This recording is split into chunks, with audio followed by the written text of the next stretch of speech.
Querido, hoje eu não queria pregar como comumente eu prego. Eu queria hoje, como o banner do culto divulgou, fazer algumas reflexões sobre a vida cristã. Geralmente o último domingo antes do Natal é onde as igrejas fazem a reflexão sobre o nascimento de Cristo. E a vida cristã, ela começa exatamente quando Jesus nasce. E eu vou fazer algumas perguntas, eu vou colocar você para pensar hoje. Tem gente que há muito tempo não pensa. Está só repetindo o que ouve. Está só reproduzindo comportamentos. Sem refletir, tá cantando sem refletir o que canta. Está falando sem refletir o que fala. Está vivendo uma vida cristã no automático. E eu quero fazer algumas perguntas para você hoje à noite. Quero levar você a pensar. O que é ser um cristão para você? Responda para você, o que é ser um cristão? O que pode levar alguém a ser definido como um cristão? Eu vou dar algumas respostas. Se você discordar, você tem toda a liberdade, ou se tiver alguma além. Para mim, um cristão é alguém que decidiu ser um seguidor de Cristo. Ou como de alguma outra maneira definem um pequeno Cristo. Alguém que escolheu ter a vontade de Cristo como a vontade da sua vida. Sim ou não? Um cristão é alguém que decidiu viver segundo os princípios de Cristo. Então, agora, a próxima pergunta. Qual deve ser o nosso maior interesse como cristãos? Qual que deve ser a maior motivação, ou a principal motivação que me convence a me tornar um cristão? A abandonar, a deixar de seguir os meus próprios desejos, as minhas próprias opiniões, as minhas próprias vontades e me tornar um seguidor dele. Qual deve ser a principal motivação?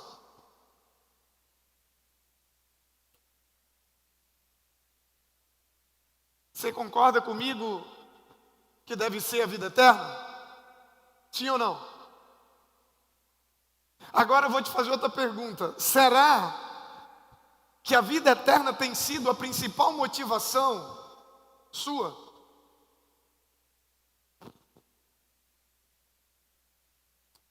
Se um cristão é aquele que escolheu e decidiu viver de acordo com a vontade de Cristo, que é um seguidor de Cristo, você é um cristão?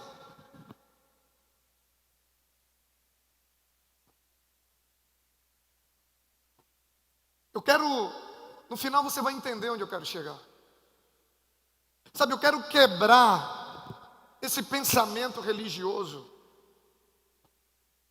essa religiosidade que tomou conta da vida de muitas pessoas, que acham que vir para a igreja, cantar, sentar, ouvir uma palavra e ir embora, faz dele um cristão. Só tem uma coisa que faz de nós um cristão: é a decisão de viver segundo a vontade de Cristo. Fora isso, você pode ser um membro de igreja, você pode ser um simpatizante do cristianismo. Tem muita gente, às vezes tem amigos meus que vêm no culto, ou às vezes ele vê os meus vídeos na rede social, e aí eles dizem assim: eu achei linda aquela mensagem. Ai, que mensagem linda! Achar a mensagem de Cristo linda não faz de nós um cristão. Você concorda comigo? Sim ou não? Não faz de nós um cristão. Andar de paletó e gravata não faz de nós um cristão. que nos faz cristão é a decisão de viver de acordo com a vontade dele. Gente, para mim isso é tão claro, para mim isso é tão fácil de ser compreendido. E aí vem mais algumas perguntas. Você acha que vale a pena mesmo você abrir mão de fazer o que você quer, o que você gosta, para fazer o que Cristo quer e o que Cristo gosta? Você acha que vale a pena? Sim ou não? Será? Você acha que vale a pena abrir mão de tantas coisas que humanamente são boas, às vezes traz conforto, traz prazer?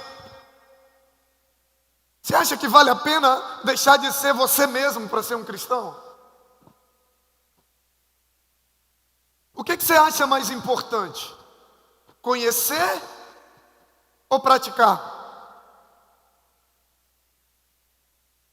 O que você acha mais importante? Você acha que é possível alguém praticar o que não conhece? Sim ou não? É possível alguém praticar o que não conhece? Não. Mas você concorda comigo que eu só me torno um cristão a partir do momento que eu começo a praticar o que Cristo quer que eu pratique? Então você concorda comigo que se eu não tenho um conhecimento, eu não tenho como ser um cristão? Eu estou vendo um monte de fumacinha já no cérebro queimando. Estava muito tempo sem pensar, começou a fumaça branca do Papa, começou a sair da chaminé. Você concorda que mais importante do que conhecer é praticar? Porém, eu não tenho como praticar aquilo que eu não conheço. Então, a gente chega à seguinte conclusão: que eu não tenho como ser um cristão sem o conhecimento da vontade de Cristo. Se você acha que o mais importante é praticar do que conhecer, por que você não pratica? Ou será que não tem nada na sua vida que você já conhece, mas não bota em prática?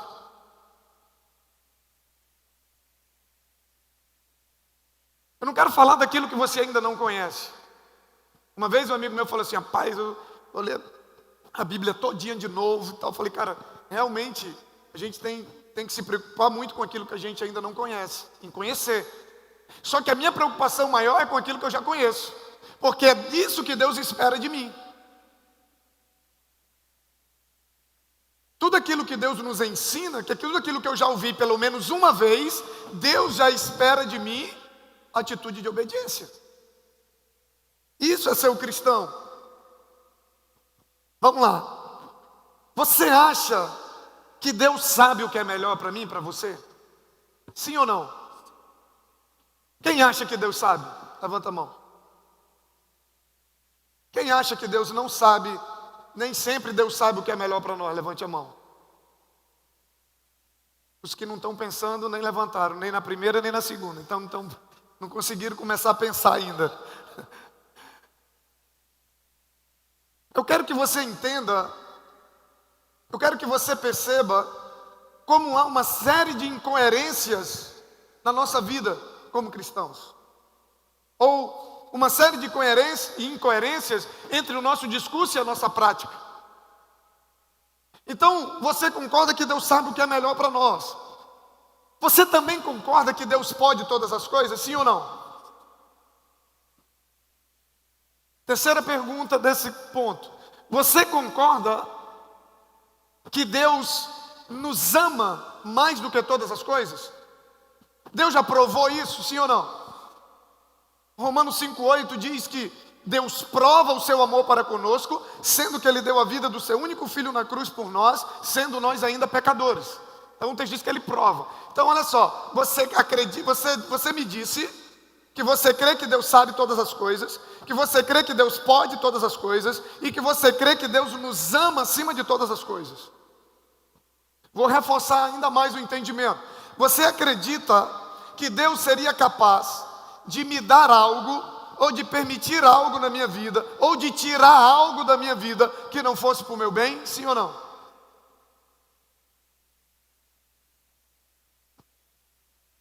Você acha que Deus é capaz de me dar algo que seja para o mal?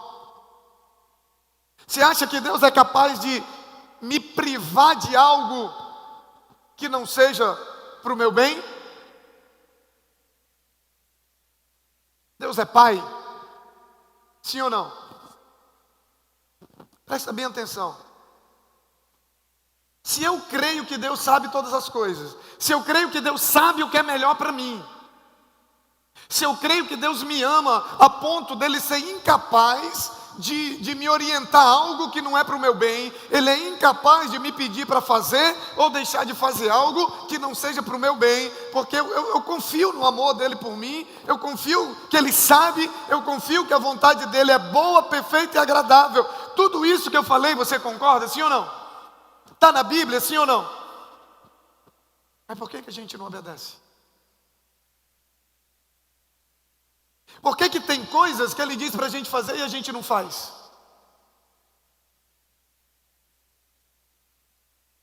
Por que tem coisas que a gente acha que sabe mais do que Deus? Porque quando eu decido fazer algo diferente do que Deus diz, eu estou dizendo assim: Deus, eu sei melhor do que o Senhor. Nesse ponto aqui o Senhor não sabe muito bem não. De algumas coisas o Senhor até entende, mas nesse ponto aqui não. Esse ponto aqui eu vou fazer do meu jeito, porque eu sei o que é melhor. Porque, querido, para mim é algo muito lógico. Se eu confio que Deus sabe o que é melhor para mim, se eu confio que Deus pode me dar todas as coisas, se eu pode fazer todas as coisas, se eu confio que Deus me ama acima de todas as coisas, para mim é muito tranquilo eu pegar a palavra dele, que é a orientação dele para a minha vida, e botar em prática. Para mim é muito tranquilo eu não ter medo de obedecer. Para mim é muito tranquilo eu não ter medo de dar errado. O problema, sabe o que é? É que o nosso discurso fala uma coisa, a nossa boca fala uma coisa, mas as nossas atitudes falam outra. Ninguém, se nós tivéssemos aqui 10 mil pessoas numa igreja, e você perguntar se alguém aqui crê que Deus não quer o melhor para nós, ninguém ia levantar a mão. Alguém aqui crê que Deus não sabe o que é melhor, ninguém ia levantar a mão. Todo mundo concorda, mas por que a gente não obedece? Por que a gente não vive de acordo com essa vontade dele, que a gente declara que acredita que ela é boa, perfeita e agradável? Porque se eu acredito verdadeiramente, eu obedeço. É a mesma coisa de eu dizer assim, eu perguntar para alguém assim: Marcelinho, se eu passar uma corda, um cabo de aço, aquele fininho, lá do prédio do antigo Banac para a Justiça Federal, e eu pegar um carrinho de mão e botar em cima desse cabo e disser assim: tu acredita que eu consigo atravessar em cima desse cabo com um carrinho de mão aqui? Ele diz: acredito, pastor. Eu digo: então senta aqui e vamos comigo. Aí eu vou saber se ele acredita ou não. Você concorda comigo? Se ele diz que acredita, mas ele não tem coragem de sentar, ele acredita de verdade? Claro que não. A gente está dizendo para Deus que crê nele, a gente está dizendo para ele que crê na palavra, a gente está dizendo que crê que é vontade, a gente está cantando um monte de coisa que no fundo ninguém acredita. Porque quando a gente acredita, a gente embarca no barco com ele e diz: vai ser desse jeito mesmo.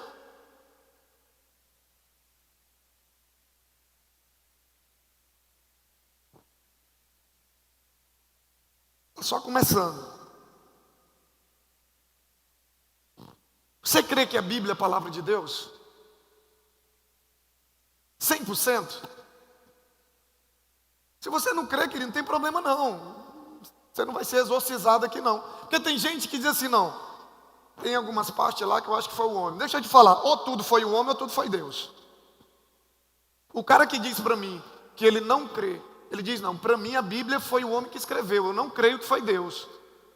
Para mim, ele tem mais meu respeito do que quem diz que crê numa parte e noutra não. Não estou dizendo que eu concordo com quem diz que não acredita em nada, mas pelo menos ele é coerente. Você crê que a Bíblia é a palavra de Deus? Será? Jesus olhou para um grupo, num determinado momento, ele disse: esse povo me honra com os lábios, mas o seu coração está distante de mim.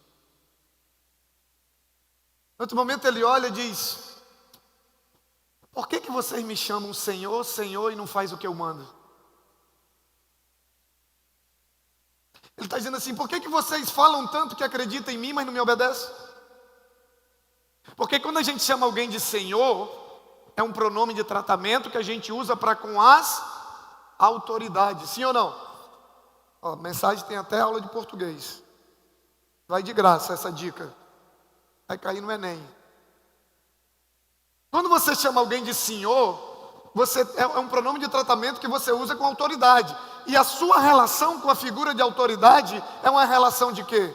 De obediência, sim ou não? É por isso que Jesus está dizendo: por que vocês me chamam de Senhor se eu não sou autoridade na vida de vocês? Porque quem é autoridade na nossa vida? É aquele a quem nós obedecemos. Se você só faz o que você quer, o que você acha, quando você quer, quando você acha que deve fazer, Jesus, ele não é o teu Senhor. A autoridade na sua vida é você mesmo. Ele passa a ser o teu Senhor, você prova para Ele que Ele é o teu Senhor, quando você passa a fazer exatamente tudo que Ele manda. E onde que estão as instruções e os mandamentos dEle para nós? Na palavra. Mas como que eu creio que a Bíblia é a palavra de Deus e eu não tenho coragem de obedecer? Me explica. Como que eu creio que a vontade de Deus é boa, perfeita e agradável, mas eu prefiro viver de acordo com a minha vontade?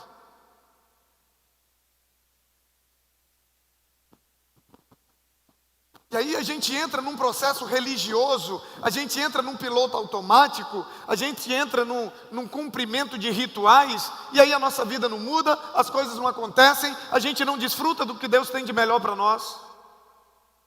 E a gente não entende por quê. Porque promessa é para quem cumpre princípio. A Bíblia está repleta de promessas. Promessas maravilhosas. Eu amo pregar mensagens proféticas daquilo que Deus tem para fazer, aquilo que o povo vai, glória a Deus. Mas deixa eu te dizer uma coisa: todas essas promessas é para quem cumpre princípio. Só tem uma maneira de você viver todas as promessas de Deus para a sua vida, é se você viver de acordo com os princípios. Tem gente pensando que as coisas de Deus vão se cumprir se eu repetir muito. Tem gente que acha que se eu ficar dizendo assim, ó, vai dar certo, vai dar certo, vai dar certo, vai dar certo, vai dar certo, vai dar certo, vai dar certo. Tem gente achando que boa vontade e palavras de motivação são suficientes para me fazer prosperar, para me fazer ter paz, para me fazer viver o que Deus tem para mim. Não, isso é importante. Isso nos ajuda quando isso nos leva a ter uma atitude de obediência. Cristo nasceu para trazer para nós uma oportunidade de viver uma vida diferente. De viver uma vida de acordo com a vontade dele para nós. Em Cristo começa a nova aliança. Na antiga aliança era olho por olho, dente por dente, não era? Na antiga aliança eu dava um chute na canela do neto, ele dava um chute na minha canela, resolveu o problema. Jesus vem e eleva isso. Ele não anula a lei, ele leva a lei para outro patamar. Gostei dessa frase, outro patamar.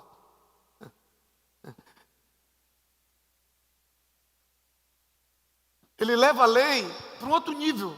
Ele diz agora, se o cara dá um chute na sua canela, dê a outra para ele chutar. Gente, deixa eu falar uma coisa para você.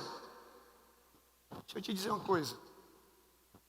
Ser crente é para caba macho e mulher de verdade.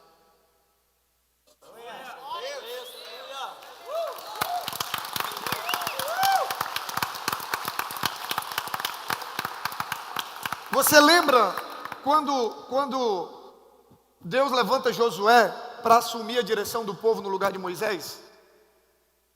Se você pegar Josué capítulo 1, você vai ver quantas vezes Deus diz para Josué: tenha coragem, seja corajoso. Só que ele não está dizendo assim: seja corajoso para enfrentar o exército, seja corajoso para lutar, não tenha medo de morrer, não. Todas as vezes ele está dizendo: seja forte, tenha coragem de quê? De obedecer toda a lei de Moisés. Não se desvie nem para a direita nem para a esquerda, e você vai prosperar em tudo aquilo que você fizer. Sabe o que ele está dizendo? Ele está dizendo: se você não tiver coragem, se você for frouxo, vai ter momentos que você não vai ter coragem de obedecer. E se você não obedecer, você não vai colher. Tem que ter coragem. Para viver por princípio tem que ter coragem, porque vem as propostas. Cristão não vive de proposta, cristão vive de princípio. Doa quem doer, dê o prejuízo que der, ele vive de princípio. Por quê? Porque ele acredita que a vontade de Deus é boa, perfeita e agradável. Porque ele acredita que sempre vai valer a pena abrir mão de tudo aquilo que não está de acordo com a vontade dele.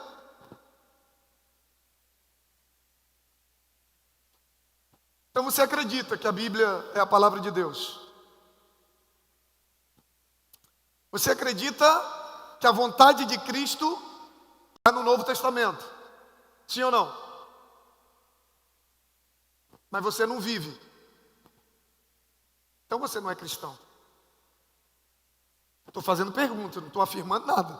Quem sabe da sua vida é você. Quero botar você para pensar. Sabe por quê? Porque 2020 pode ser o melhor ano da tua vida.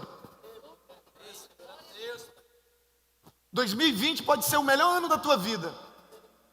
Eu poderia muito bem vir aqui pregar uma palavra motivacional, profética, aquela coisa, e vai e tal, e você ir para casa acreditando que as coisas vão acontecer sem você fazer nada. Eu não vou enganar você. Mas se você fizer a escolha de viver por princípios, se você tiver coragem de tomar uma decisão e dizer assim: 2020, eu só faço o que a Bíblia diz que eu faço, eu só posso o que a Bíblia diz que eu posso. Se você tiver coragem de tomar a decisão de viver pelos princípios que Cristo nasceu e morreu para que eu e você pudéssemos ter, você vai experimentar o melhor ano da tua história. 2020, quem já ouviu falar da visão 2020? Ninguém, gente. Na ciência, na oftalmologia, a visão 2020 fala da visão perfeita. A oftalmologia, você vai no oftalmo, se você tiver a visão perfeita, eles definem como a visão 2020. Fala de perfeição. E para nós, 2020, vai ser o ano da gente ter, sabe, a visão perfeita no sentido de que nós vamos viver 100% de acordo com os princípios. É esse o desafio da comunidade batista. Sabe por quê? Você precisa entender uma coisa. Se você quer alcançar um resultado, você não pode focar no resultado, porque focar no resultado não te leva a chegar. Você tem que focar no processo que vai te levar ao resultado. Por exemplo, você quer, sei lá, ficar bombadão. Aí você diz: eu vou ficar forte. Eu vou ficar forte. Eu quero ficar forte. Eu quero ficar forte. Eu vou ficar forte. Não, mas esse ano eu vou ficar forte. Se você não fizer nada, você vai ficar forte? Não. Agora eu te pergunto, se você começa a ir para academia, você nem fala que você vai para academia todos os dias, né? Você, uma alimentação adequada, começa a cuidar do seu corpo, começa a cuidar da sua saúde. Você não precisa dizer que vai ficar forte. Você vai se tornar alguém forte, sim ou não? Vai. O que eu estou querendo dizer com isso? Você não pode focar somente na promessa. Porque tem gente que está focado na promessa. A promessa. Ah, porque Deus prometeu isso. Ah, porque Deus prometeu aquilo. Ah, porque a Bíblia... Beleza. Agora, qual é o processo que vai te levar à promessa? Diga comigo: princípios. Se você viver os princípios, não te preocupa com a promessa. A Bíblia diz que aqueles que andam, aqueles que obedecem, as bênçãos do Senhor correrão atrás dele. Querido, isso está na Bíblia ou não? Sim ou não? Mas tem gente que prefere não obedecer e ficar correndo atrás da bênção. O que é melhor? Você correr atrás da bênção ou ela correr atrás de você? Mas isso é para quem? É para quem obedece. Eu quero caminhar para o final pegando um assunto bem polêmico. Dinheiro. Tem gente que diz assim, não sei porque que fala de dinheiro na igreja. Mas é o que mais quer. O que mais quer é dinheiro. A Bíblia fala de dinheiro não sei quantas mil vezes na Bíblia. Dinheiro não é o problema, querido. O que a Bíblia diz que é o problema? O amor ao dinheiro. Sim ou não? Se dinheiro é problema para você, vou botar minha conta ali no final, você joga para minha. Porque para mim não é não, dinheiro para mim é solução.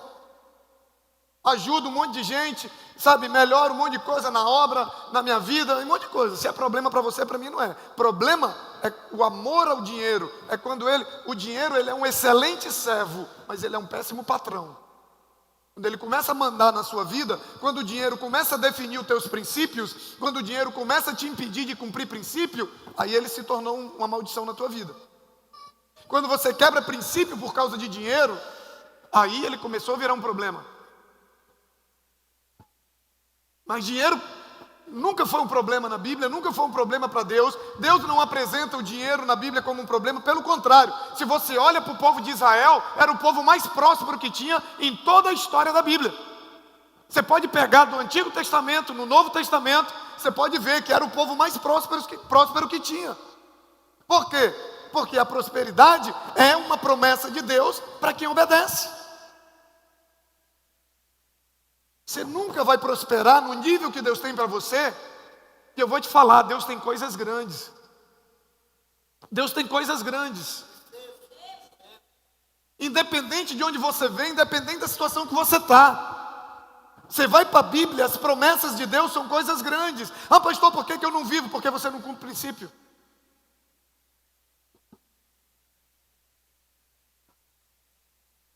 Você prospera. E aí eu estou falando de prosperidade, eu não estou falando de riqueza. Essa semana você viu no Globo.com um atleta de um grande clube, com muito dinheiro, de férias em Orlando com a família.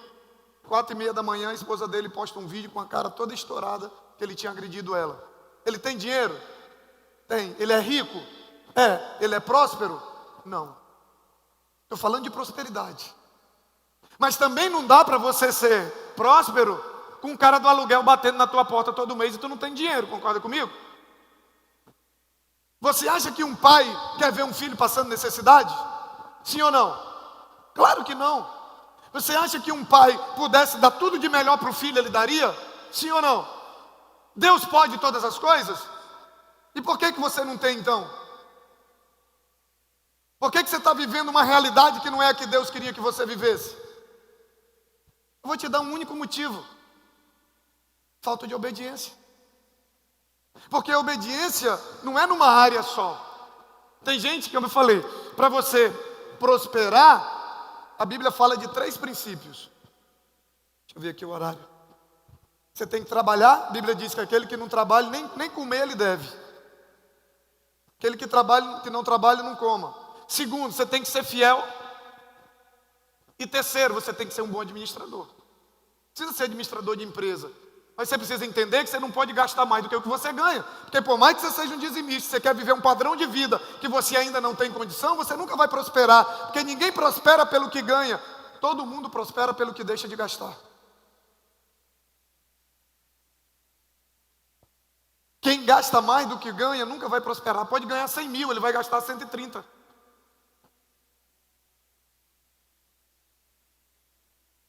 Agora, todo lugar da Bíblia que você encontra promessa de prosperidade para o povo de Deus, ela vem antecedida de um princípio.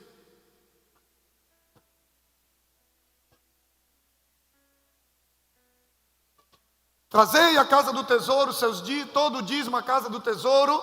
Olha o princípio. Aí vem a promessa. Para que haja mantimento na minha casa, né? Aí vem a promessa. E eu, o que vai acontecer? Transbordarão teus barris, teus celeiros se multiplicarão. Olha a promessa. Mas tem um princípio lá atrás.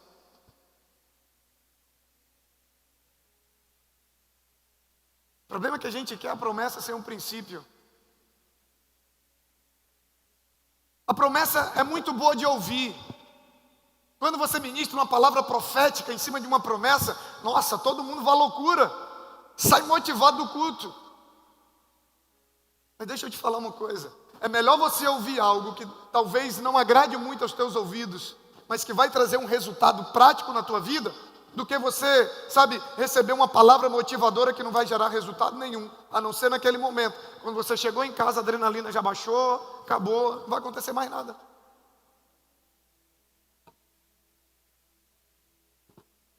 O desafio, da gente viver por princípios, gente, para mim é muito simples. É só eu decidir ser cristão de verdade. Só isso. É só eu decidir ser cristão de verdade. É só eu decidir viver aquilo que eu declaro, aquilo que eu digo que eu creio. É só eu decidir viver de acordo com a palavra. É só eu decidir que realmente, de verdade, a Bíblia vai se tornar a palavra de Deus na minha vida.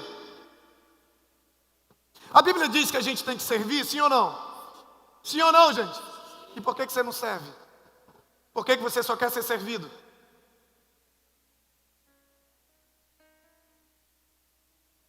A Bíblia diz que você tem que perdoar, sim ou não? E por que você não perdoa? A Bíblia diz que você tem que pedir perdão, sim ou não? E por que você não pede?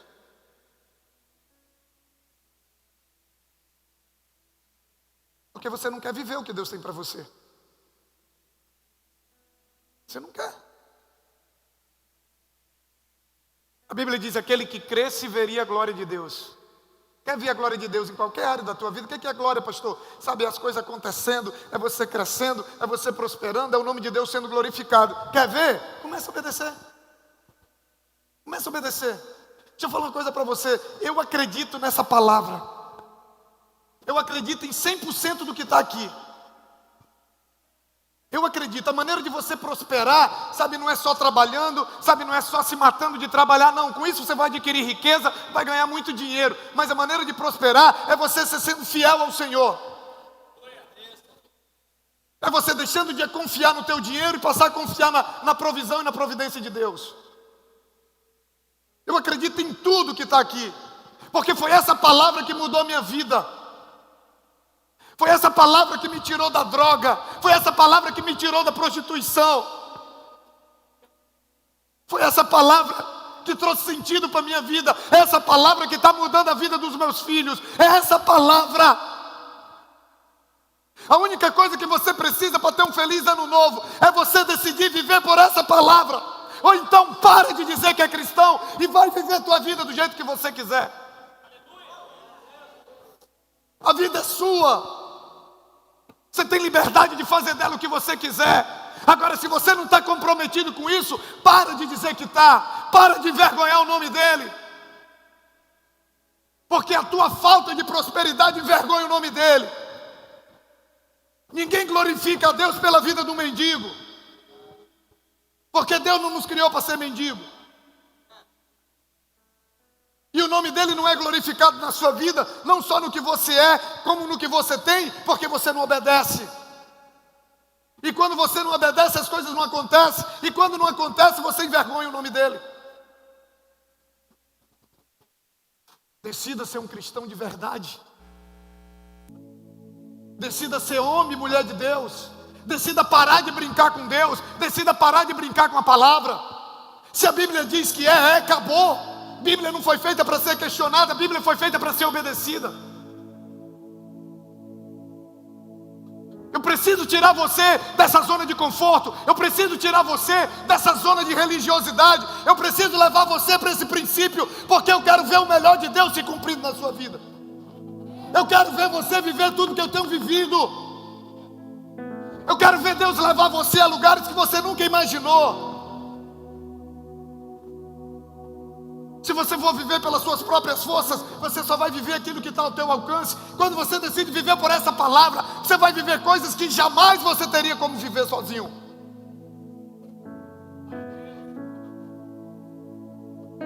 Foi essa palavra que me tirou do lugar 12 horas de barco de Cruzeiro do Sul, como vocês já sabem. Me fez esse ano estar por 2 vezes nos Estados Unidos, está pregando a palavra no mundo, está prosperando em todas as áreas, está vendo meus filhos servindo ao Senhor, está vendo o meu casamento, que em fevereiro, se Deus permitir, completa 25 anos de casado com a mesma mulher. Porque eu creio nessa palavra.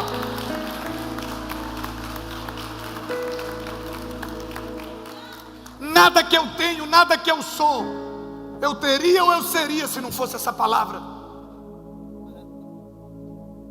Você só tem que tomar uma decisão na sua vida: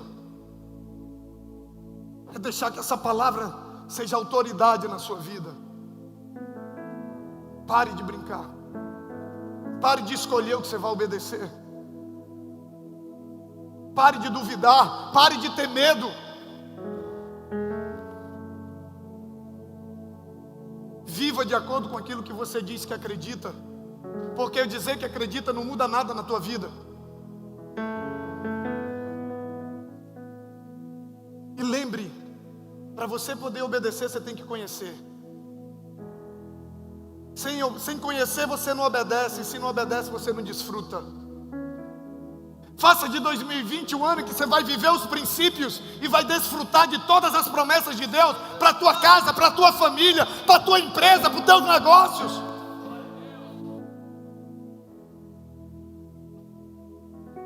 Deus tem coisas extraordinárias.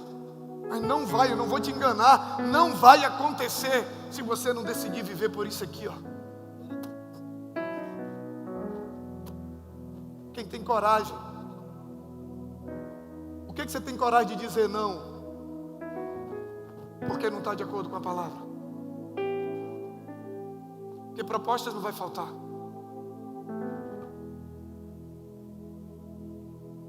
Só precisamos tomar uma decisão de sermos ou não sermos cristãos de verdade. Ter um feliz ano novo. O que vai definir se o teu ano novo vai ser feliz ou não, não é o tanto de pessoas que vai te desejar feliz ano novo. Milhões de pessoas podem te desejar um feliz ano novo. Isso não tem poder de tornar teu ano feliz, bem sucedido. Não é a roupa que você vai passar virada que vai definir como vai ser o teu ano, não. Vou passar de preto esse ano e vou mostrar como vou prosperar mais do que eu prosperei em 2019. Eu não preciso de roupa branca, eu não preciso de roupa amarela. A única coisa que eu preciso é de viver a palavra. Só isso.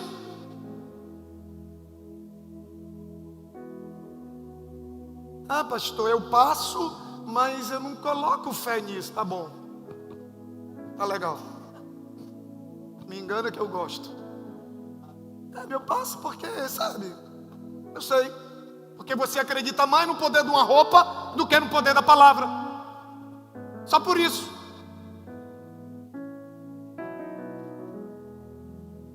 Viva a palavra. Eu não sei como é que está a tua vida, eu não sei como é que está teu casamento, eu não sei como é que está tuas finanças, eu não sei como é que está tuas emoções. Eu só quero dizer uma coisa para você: se você tiver coragem de viver os princípios, se você tiver coragem de ser um cristão de verdade, você vai experimentar coisas que você nunca experimentou. Eu creio no que eu prego. Eu creio.